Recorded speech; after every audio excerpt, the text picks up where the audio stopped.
እናም ደስ የሚለው ነገር ምንድነው? ለአመታት ተደብቆ የነበረው የሄለን ሚስጥር፣ ተደብቆ የነበረው የሄለን ሀብት ጉዳይና የወላጆቿ ጉዳይ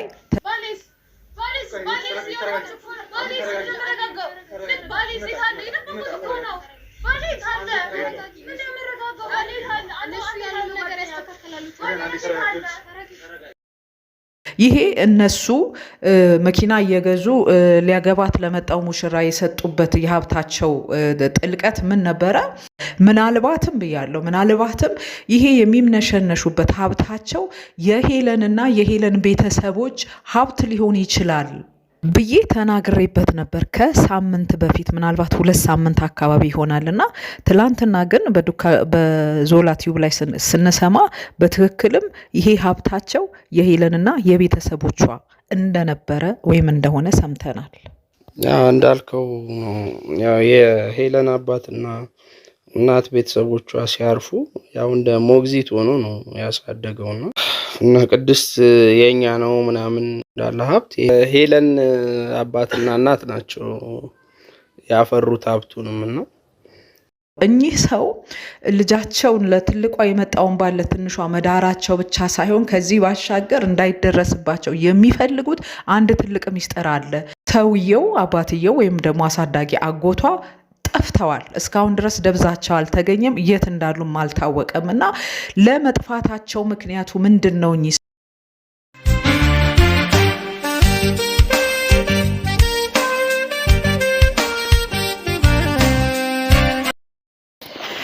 ሰላም ጤና ይስጥልኝ። እንዴት አደራችሁ? የምክር ቲዩብ ቤተሰቦች በያላችሁበት ሀገር በያላችሁበት ቦታና በያላችሁበት ሁኔታ ሰላማችሁ እንዴት ነው?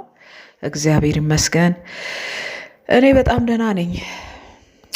እናንተ እንዴት አላችሁልኝ? ውድ ቤተሰቦቼ የምታበረታቱኝ፣ ኮመንት የምታደርጉ፣ ላይክ የምታደርጉ፣ የተለያየ አስተያየትና ሀሳባችሁን የምትሰጡኝ በሙሉ እጅግ በጣም አድርጌ ከልቤ ነው የማመሰግነው። ክበሩልኝ።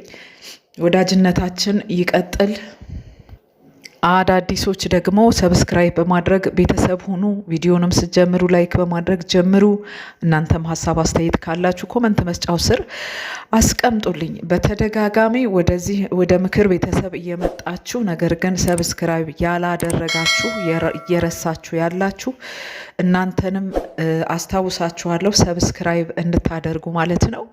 ሰብስክራይብ አድርጉኝና እስቲ ይሄ ምክር ቻናል ወይ ምክር ቲዩብ እንዲያድግ የተቻለንን አስተዋጽኦ ሁላችንም እናድርግ። ላይክ ማድረግ፣ ኮመንት ማድረግ፣ ሰብስክራይብ ማድረግ እናንተን ምንም የሚጎዳው ነገር የለም። ለእኔ ግን እጅግ በጣም ይጠቅመኛልና እባካችሁ ሰብስክራይብ አድርጉ፣ ላይክም ኮመንትም አድርጉ።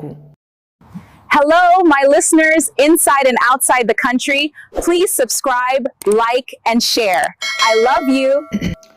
ዛሬ እንግዲህ ትላንትና ዞላ ወንድማችን ዘላለም ዘገየ በዞላ ቲዩብ ላይ ከቴዲ ጋር ሆነው የለቀቁትን የሙሽራዋን ታሪክ ወይም የሙሽራዋን ኬዝ ተመልክተናል። በጣም በሚገርምና በሚያሳዝን አይነት ሁኔታ ይህች ሙሽራ እንግዲህ ለዘመናት የገነባችውን ፍቅሯን በምታገባበት ቀን በዛ በሰርጓ ቀን ሙሽራዋ ግን በእሷ አሳዳጊ ወይም ደግሞ በአጎቷ አማካኝነት ለታናሽ እህቷ እንደተሰጠና እሷ ቤሏን ለብሳ ቁጭ ብላ ባለችበት እሱን እየጠበቀች ባለችበት ጊዜ ሙሽራዋ መጥቶ ታናሽ እህቷን ይዞ እንደሄደ እና ታናሽ እህቷን እንዳገባ ሰምተናል ባለፉት ቪዲዮቻቸው ላይ። እና በዚህ ጉዳይ ዘላለምና ቴዲ በጣም ብዙ ትግል አድርገዋል። አባትየው ሽጉጥ እስከ መምዘዝ ድረስ ደርሰዋል። የምናውቀው ታሪክ ነው። የዞላን ቲዩብ የምንከታተል ሰዎች የምናውቀው ታሪክ ነው። እንግዲህ ሰውየው እነዚህ ልጆች ጋዜጠኞቹ ይሄ ነገር በሚዜዎቻቸው አማካኝነት ደርሷቸው ነገሩ ምንድን ነው ብለው ለመመርመርና ለማወቅ በሄዱ ጊዜ ነው እንግዲህ ልጅቷ ቁጭ ብላ ቤሏን እንደለበሰች ሙሽራዋን እየጠበቀች ነው። እህቷ ግን ተሞሽራ ለሄለን የመጣው ሰው ታናሽ እህቷን ይዞ እንደሄደ ሰምተናልና በዛም ሁኔታ ያው ትንሽ አይምሯ ተነክቶ ነበር። ቁጭ ብላ ነበር። ነገሩ ምን እንደሆነ አታውቅም። አንድ ክፍል ዘግተውባት ነበር። የምናውቀው ታሪክ ነው። ከዛ በኋላ ነገሩ እንደዚህ እንደተደረሰበት ባወቁ ጊዜ አባትየው የወሰዱት የራሳቸው እንግዲህ ለማምለጫ የተጠቀሙበት እርምጃዎች ነበሩ። ሽጉጥም አውጥተውባቸው ነበር። እሱም ብቻ ሳይሆን እንደገና እቃቸውንና ነገራቸውን ንብረታቸውን ሁሉ ማሸሽ ጀምረው ነበር። እንግዲህ ሰውየው እንደዚህ በጥልቀት እንዲሄዱ ያደረጋቸው ነገር ምን እንደሆነ አልታወቀም በወቅቱ። ማለት ታላቋ ተሞሽራ እያለ ወይ ደግሞ የሚወስዳትን ባሏን ሙሽራዋን እየጠበቀች እያለ እሳቸው ለታናሿ ልጁን ለታናሿ እንደሰጡ ነው የሚታወቀው። ያው ፊት ለፊት የነበረው ነገር ይሄ ነበርና ሰውየው ግን ከሄዱበት ርቀት ካደረጉት ከሆኑትና ከሰሩት ስራና ሁኔታ የተነሳ አንዳች የተደበቀ ሚስጥር እንዳይታወቅ እንዳይገለጥባቸው የፈለጉት ሚስጥር እንዳለ ያስታውቅ ነበር። ከሙሽራዎቹን ከመቀያየር ባሻገር ማለት ነው። የሙሽራዎቹን መቀያየርና የአንዷን ባል ለአንዲቷ መስጠት ብቻ ሳይሆን እሳቸው የደነገጡበት ነገር ነበረና እንግዲህ ይህ ሁኔታ ምንድን ነው? እኔም በወቅቱ ተናግሬበታለሁ። እኚህ ሰው ልጃቸውን ለትልቋ የመጣውን ባል ለትንሿ መዳራቸው ብቻ ሳይሆን ከዚህ ባሻገር እንዳይደረስባቸው የሚፈልጉት አንድ ትልቅ ሚስጥር አለ። ምናልባትም ብያለሁ፣ ምናልባትም ይሄ የሚምነሸነሹበት ሀብታቸው የሄለንና የሄለን ቤተሰቦች ሀብት ሊሆን ይችላል በሚል ተናግሬበታለሁ። ሄለን ማለት እቺ ሙሽራዋ አጎት ናቸው። ሰውየው ያው ግን እንደ አባት አሳዳጊ ነበሩና በኋላ ትላንትና እንግዲህ ሲሰማ በትክክልም ግምቴ ትክክል ነበረ። ይሄ እነሱ መኪና እየገዙ ሊያገባት ለመጣው ሙሽራ የሰጡበት የሀብታቸው ጥልቀት ምን ነበረ? ሀብቱ የሄለን እና የሟች ቤተሰቦቿ ሀብት ነበር። የውርስም የሀብትም ጉዳይ ይኖራል ከዛ ጀርባ። እንግዲህ እንዳየነው ትልቅ ቤት ነው ይሄ ቤት፣ ይሄ ንብረት በእርግጥም የነ ሄለን ነበር።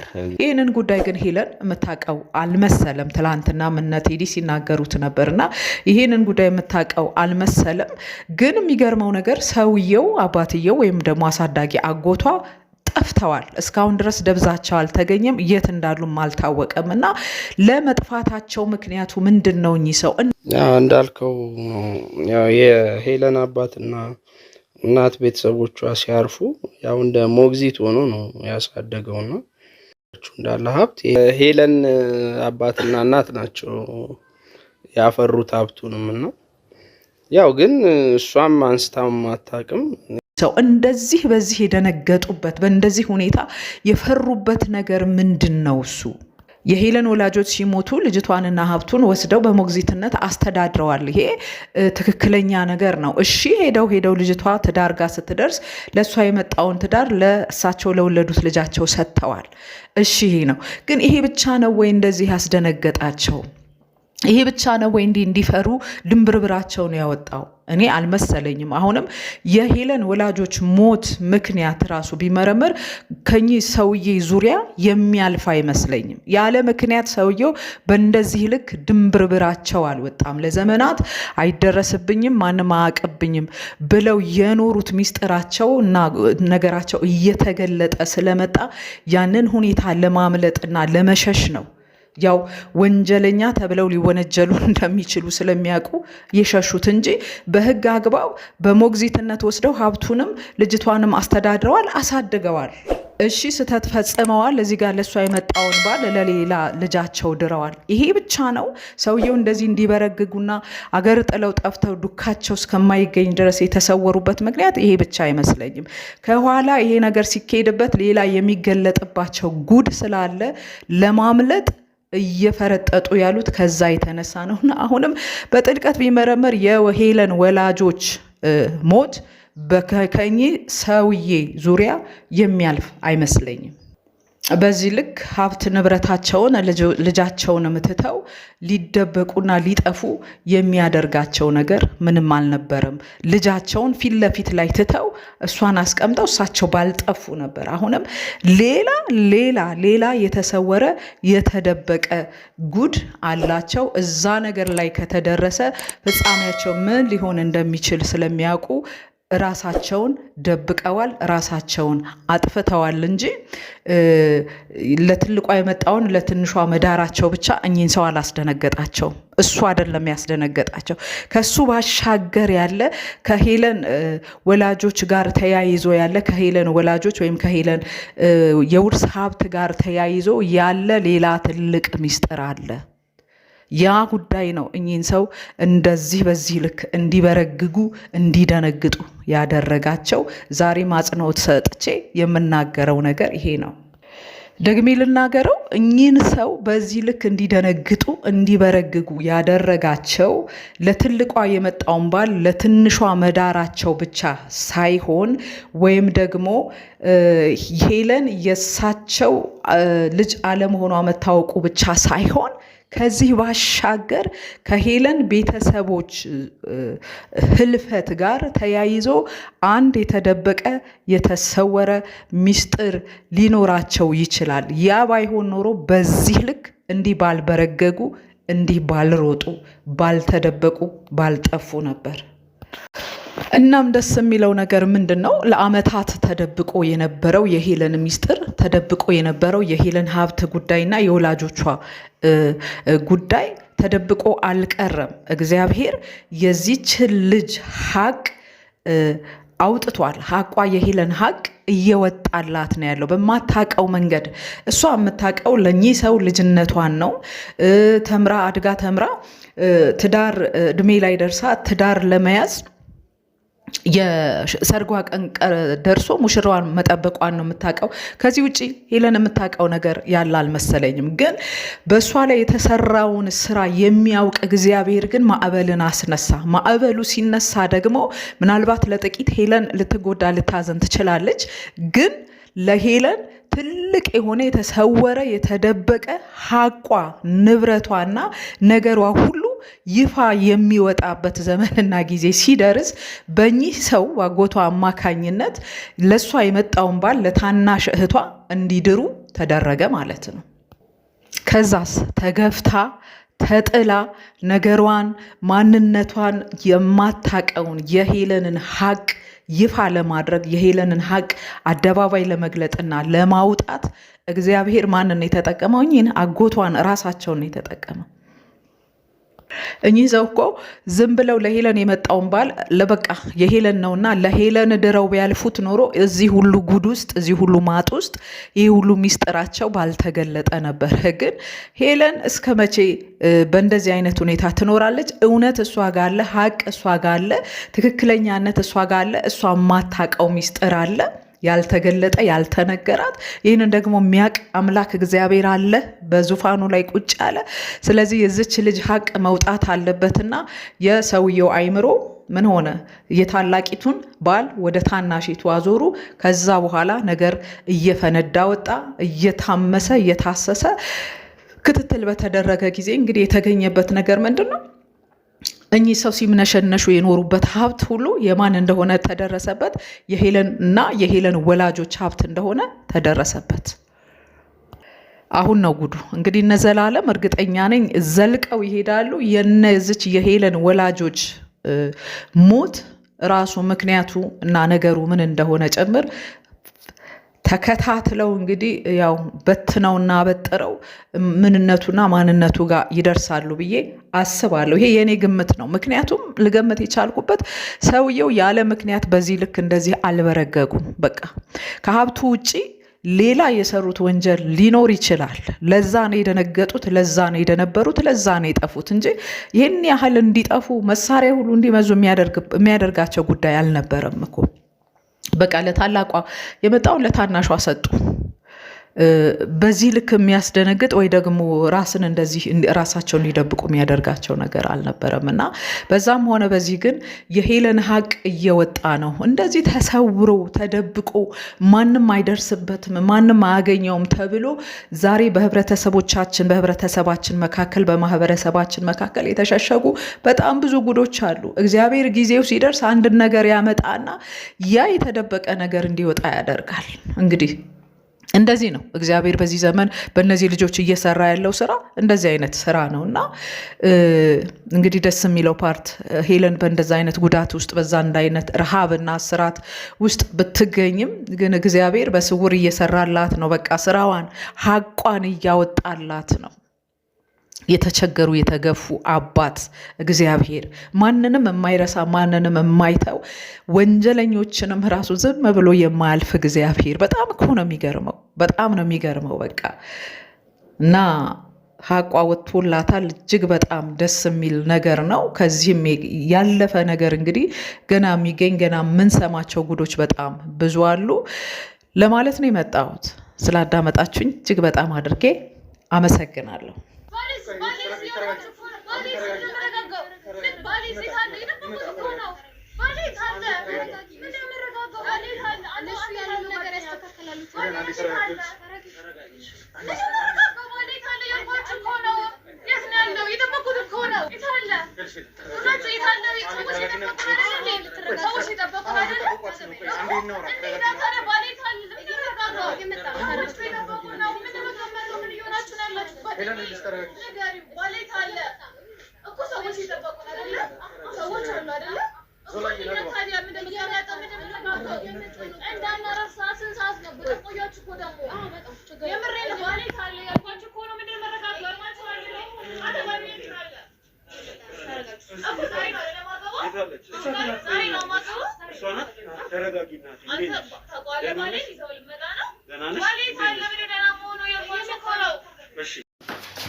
ተረጋጋ አንተ ተረጋጋ እንዴ አንተ ተረጋጋ ነውጣ ፍታት አንተ ይታ እንዳለቋል ልጅቷን እሺ ሄለን ደህና ነሽ ወይ ፍታት ትሉ በል በእናትህ